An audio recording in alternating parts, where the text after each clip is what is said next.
Howdy folks, and welcome back to World of Tanks with the mighty Jingles.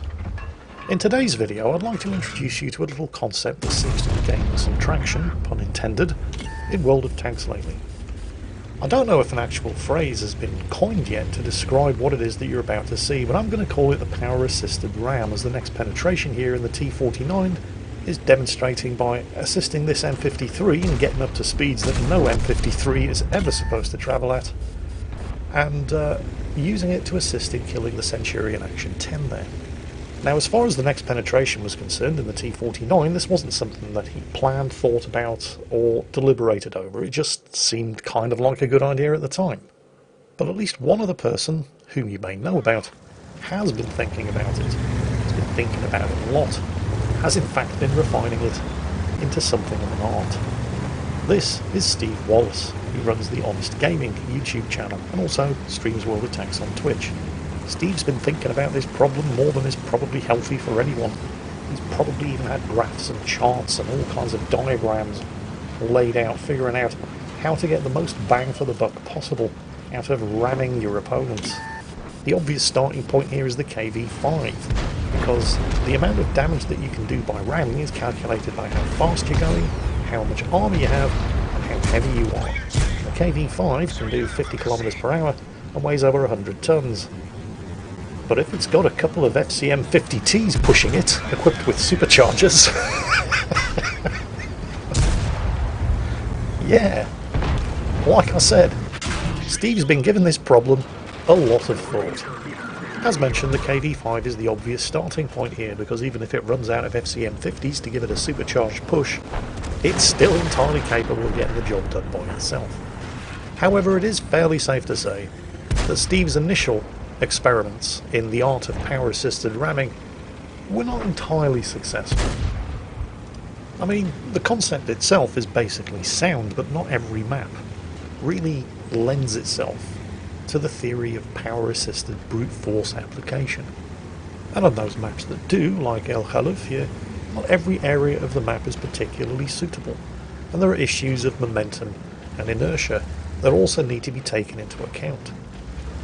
Ideally, you're looking at a place that has a nice steep long run up, or technically run down towards the victim, where you can build up a good head of steam without any radical turning and steering involved. And at this early stage of the experiment, it's pretty clear that Steve and his compatriots hadn't quite mastered the basics.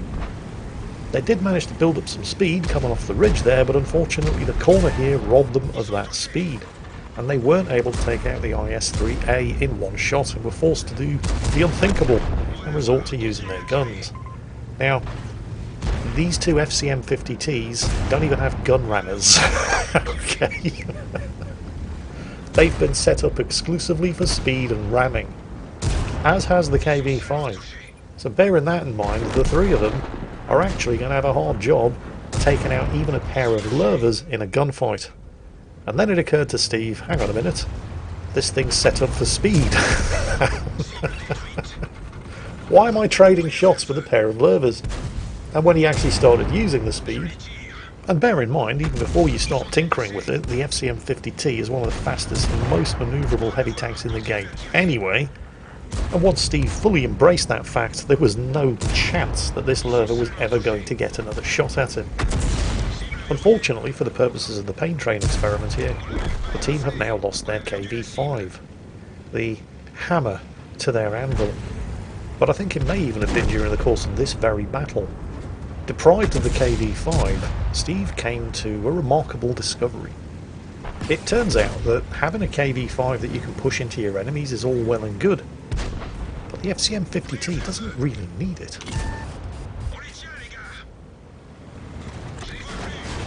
It has 120mm of frontal armour. It'll do 51 kilometers per hour. More if it's going downhill. And it weighs 50 tons. Counterintuitive though that may sound, the idea that a French tank is actually good at ramming, the FCM-50T actually is. I mean, having a KV-5 that you can charge into your enemies with is definitely not a bad thing, but the FCM-50T deprived of the KV-5 still manages to do a pretty good job. The only real downside is that it takes more damage from the rams than the KV-5 would, but if you've got enough health to begin with, that's really not an issue. Just one enemy tank left, the Black Prince. Time for a spot of surprise butt sex. Okay, I'd call that a successful experiment. Mistakes were made, but lessons were learned. Now let's take everything that we've learned and put it into practice. You know what we really need here, don't you? We need Malinovka. And as if by magic, here it is. Remember, under the ideal circumstances, to make the maximum possible use of the power-assisted ramming technique, you need one KV-5 set up for ramming. You need a pair of FCM 50Ts set up for speed, superchargers, additional grousers, all that sort of thing. You also really need the right map. You need something that allows you, preferably going downhill, to get a nice long straight run at your opponents. Let's not beat around the bush here. What you really need is Malinovka. That and balls of steel. I mean, great big balls of steel. Great big balls of steel of such impressive size that the only practical method of transporting them around with you is to load them into a wheelbarrow and push them around in front of you. Yep, these guys have that one covered too. You might remember seeing Steve on this channel before. This isn't the first time he's gotten up to his shenanigans, although it's the first time I've seen anything quite this calculated. The last time I featured him, he was in, I think it was an ELC even 90, a very, very, very small tank, sitting inside a cap circle behind a bush that, on a good day, might conceivably be big enough to hide a lawnmower, undetected, capping with an enemy ISU 52 metres away from him. And the ISU never saw him, never even thought to wonder why the enemy base was being capped. Things like that. Just exactly how high can you stack your camera rating? Things like that are the sort of thing that Steve does. There's no idea, no suggestion that he is prepared to write off as just too stupid. He'll test anything, at least once. Oh, here it comes. In a phrase that seems to be becoming increasingly popular in wargaming games this week, Choo-Choo, motherfucker! You see that full health T-26E5 Patriot? You see it? Gone! IS-3 behind them. Under normal circumstances you'd stop to take care of the tank behind you, but not today. Plenty of other friendly tanks on the top of the hill. They don't have time for this. And in fact, I think the IS-3 is about to dive off the hill, because he can see what's coming just as well as anybody else. Unfortunately, they do have to... There he goes, yeah. They do have to actually stop and use their guns here. And now it's time to reform the paint train. KV-5 at the front, and off we go, looking for fresh victims. T-30, oh, not good. Oh, KV-5's hit. One more hit, he's dead. Now the T-30 does have a very slow reload, and they are going pretty fast, but they're not going fast enough. Fortunately, the prospect of certain death bearing down on him caused a sudden rush of shit to the T-30's brain, and he managed to completely miss the shot that would have probably not saved his life, but at least extended it by a couple of seconds.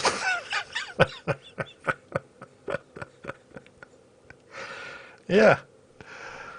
Oh, I forgot. Sorry. Choo-Choo, motherfucker. Yeah. Yeah, I'd call this a successful experiment. Well done, Steve. Well done, chaps. Good effort. Jolly good show. Let's just mop up the last of the opposition, and then it's back home in time for tea and medals. Oh, hang on. French tanks. And then it's back home in time for coffee and croissants.